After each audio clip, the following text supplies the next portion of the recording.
Authorities in Japan tonight are still trying to secure the release of 2 hostages being held and threatened with their lives by the terror group ISIS. Technically, the clock has run out. The deadline set by the militant group has already expired. ISIS demanding Japan hand over $200 million in exchange for the release of these 2 men.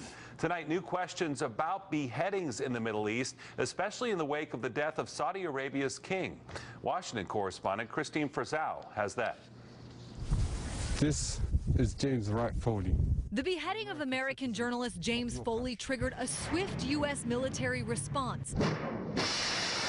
Airstrikes aimed at Islamic State fighters in Iraq. But the practice of beheading is actually quite common in several countries, including one of the United States' closest allies, Saudi Arabia.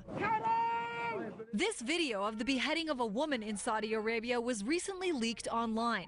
It's too gruesome to show most of it, but it's prompting many to take a closer look at the country's system of law.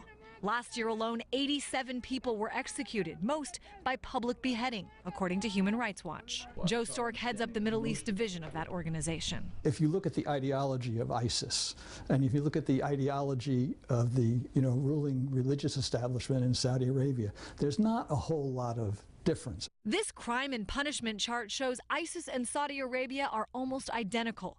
Stork says when it comes to Western leaders speaking out against these practices, they will only do so for certain countries. When it comes to close allies, all of a sudden there's a kind of a veil of silence. So why the double standard? Well, many experts say the U.S. needs Saudi Arabia as a good friend, especially now with the growing instability in the region. Saudi Arabia has been known to assist with intelligence gathering, military might, and of course, there's all that oil. That strong bond now made more clear in the wake of King Abdullah's death. He was a very wise man, and he understood many things. He was very discreet in the way he was trying to engineer reforms. King Abdullah had a long history of being a brave partner with us and with the world. That partnership expected to continue unchanged in the months and years ahead. I'm Kristine Frazao reporting.